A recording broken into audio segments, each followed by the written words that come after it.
அயோத்தி ஸ்ரீராமர் கோவில் கும்பாபிஷேகம் வரும் 22ஆம் தேதி நடைபெறவுள்ள நிலையில் திருவாரூரில் மேளதாளம் வாத்தியங்கள் முழங்க பொதுமக்களுக்கு அழைப்புதழ் வழங்கப்பட்டது.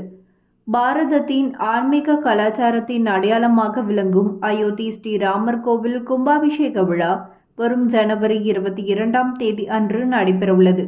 கடந்த 2020ஆம் ஆண்டு ஆகஸ்ட் மாதம் பிரதமர் மோடி அடிக்கல் நாட்டி தொடங்கி வைத்த கோவில் திருப்பணிகள் நிறைவடைந்து வரும் 22ஆம் தேதி அன்று பிரதமர் கரங்களால் திறந்து வைக்கப்பட உள்ளது.